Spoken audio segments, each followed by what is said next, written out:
friends, welcome back to Judy's Cooking Diary. இன்னைக்கு நம்ம சேனல்ல ஒரு சூப்பரான சிக்கன் ரெசிபி தான் பார்க்க போறோம்.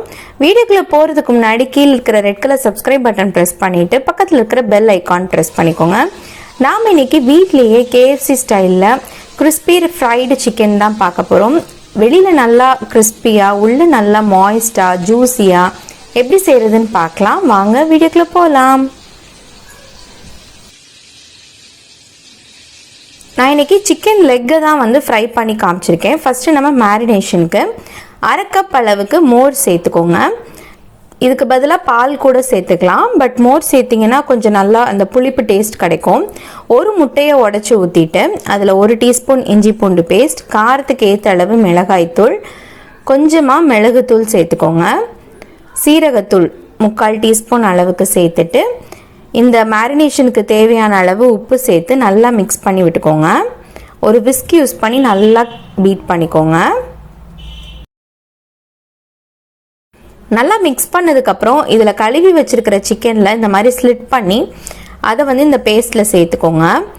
ஸ்லிட் பண்ணிங்கன்னா தான் உங்களுக்கு அந்த மசாலா உள்ளே இறங்கி ஒரு நல்ல அந்த உள்ள வரைக்கும் அந்த மசாலாவோட சிக்கன் வந்து பிளாண்டாக இருக்காது, அந்த டேஸ்ட் அப்படியே இறங்கியிருக்கும். ஸோ இப்போ நல்லா கோட் பண்ணிவிட்டு எவ்வளோ நேரம் நீங்கள் ஃப்ரிட்ஜில் வச்சு எடுக்கிறீங்களோ அந்த அளவுக்கு உங்களுக்கு இந்த சிக்கனில் மசாலா நல்லா இறங்கி ரொம்ப ஃப்ளேவர்ஃபுல்லாக இருக்கும்.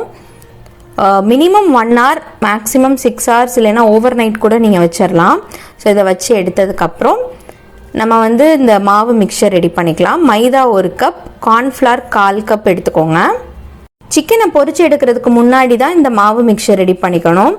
ஸோ இதில் வந்து நம்ம ஸ்பைசஸ் சேர்த்துக்கணும். தேவையான அளவு உப்பு, மிளகாய்த்தூள், மிளகுத்தூள், கொஞ்சமாக மல்லித்தூள் சேர்த்துக்கோங்க. ஒரு 1/2 டீஸ்பூன் அளவுக்கு மிக்சட் ஹர்ப்ஸ் சேர்த்துக்கோங்க. ஸோ இந்த ஃப்ளேவர் வந்து உங்களுக்கு அப்படியே ஹோட்டலில் சாப்பிட்ற அதே ஃபீல் கிடைக்கும். மிக்சட் ஹர்ப்ஸ்க்கு பதிலாக ஆரிகானோ மட்டும் இருந்துச்சுன்னா அது கூட நீங்கள் சேர்த்துட்டு நல்லா மிக்ஸ் பண்ணி விட்டுக்கோங்க. நான் பண்ணியிருக்கிற ரெசிபிக்கு பார்த்தீங்கன்னா கார்ன்ஃப்ளெக்ஸ்லாம் தேவையில்லை, ஜஸ்ட் இந்த மைதாவே போதும். உங்களுக்கு கார்ன்ஃப்ளெக்ஸ் சேர்த்தா நல்லா கிறிஸ்பியாக கிடைக்கும்னு நினச்சிங்கன்னா ஜஸ்ட் நீங்கள் கார்ன்ஃப்ளெக்ஸ் நல்லா பவுடர் பண்ணி அந்த மாவு மிக்சரோட நல்லா மிக்ஸ் பண்ணி விட்டுக்கோங்க. இப்போ 6 மணி நேரம் கழித்து நல்லா மேரினேட் ஆகி நமக்கு ரெடி ஆகிடுச்சு. இப்போ நம்ம ஃப்ரை பண்ணுறதுக்கு ஸ்டார்ட் பண்ணிடலாம். ஃபஸ்ட்டு வந்து நம்ம மாவு ரெடி பண்ணி வச்சுருக்குறோம்ல, அதில் ஒரு நல்ல கோட்டிங் கொடுத்துட்டு பக்கத்துலேயே ஒரு பவுலில் தண்ணி ஃபில் பண்ணி வச்சுக்கோங்க.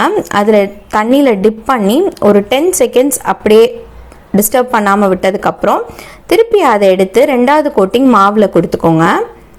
ஸோ இப்போ நமக்கு சிக்கன் டபுள் கோட்டிங் கொடுத்து ரெடி பண்ணி வச்சாச்சு. இதே மாதிரி மீதி இருக்கிற சிக்கன் பீசஸ்க்கும் ரிப்பீட் பண்ணிக்கோங்க. ஃபஸ்ட்டு அந்த மாவு கோட்டிங் கொடுத்துட்டு தண்ணியில் டிப் பண்ணி ஒரு 10 seconds அப்படியே டிஸ்டர்ப் பண்ணாமல் வச்சுட்டு திருப்பி ஒரு 2nd கோட்டிங் எடுத்து அதை நீங்கள் கோட் பண்ணி எடுத்து வச்சிட்டிங்கன்னா நமக்கு சூப்பரான சிக்கன் வந்து மேரினேஷன் ரெடி ஆயிடுச்சு. இதை நம்ம இப்போ ஃப்ரை பண்ணி எடுத்துடலாம். எண்ணெய் நல்லா சூடாக இருக்கான்னு செக் பண்ணதுக்கப்புறம் ஒவ்வொரு சிக்கன் பீசஸாக ட்ராப் பண்ணி டீப் ஃப்ரை பண்ணி எடுத்துக்கோங்க. 1 நிமிஷத்துக்கு எண்ணெயில் போட்டதுக்கப்புறம் டிஸ்டர்ப் பண்ணாதீங்க. 1 நிமிஷத்துக்கு அப்புறம் திருப்பி போட்டு இன்னொரு சைடு குக் பண்ணிக்கோங்க. ஸோ அதுக்கப்புறம் 15 minutes லோ டு மீடியம் ஃப்ளேமில் வச்சு குக் பண்ணிங்கன்னா நல்லா கிறிஸ்பியான மொறுன்னு சூப்பரான KFC ஸ்டைல் சிக்கன் நமக்கு ரெடி ஆயிரும். ஸோ இப்போ பார்த்தீங்கன்னா ஒரு 10 minutes கழிச்சு காமிச்சிருக்கேன். லைட் கோல்டன் கலரில் வந்திருக்கு. இந்த மாதிரி நல்லா டார்க் கோல்டன் கலரில் வர வரைக்கும் குக் பண்ணி எடுத்திங்கன்னா நமக்கு சூப்பரான சிக்கன் ஃப்ரை ரெடி ஆயிரும். KFC ஸ்டைலில் பார்த்தீங்கன்னா உங்களுக்கு லைட்டாக உள்ள சிக்கன் பிளாக் கலர்லலாம் இருக்கும். பட் நம்ம வீட்லேயே ஹைஜீனிக்காக ஃப்ரெஷ்ஷாக வாங்கின சிக்கனில் நம்ம செய்கிறப்ப ரொம்பவே சூப்பராக இருக்கும். கண்டிப்பாக இந்த ரெசிபியை ட்ரை பண்ணி பார்த்துட்டு எப்படி இருக்குன்னு எனக்கு கமெண்ட்டில் ஃபீட்பேக் சொல்லுங்கள். இதே மாதிரி இன்னொரு சூப்பரான ரெசிபியில் உங்களை வந்து மீட் பண்ணுறேன். அது வரைக்கும் ஸ்டே டியூன். தேங்க்ஸ் ஃபார் வாட்சிங். Bye.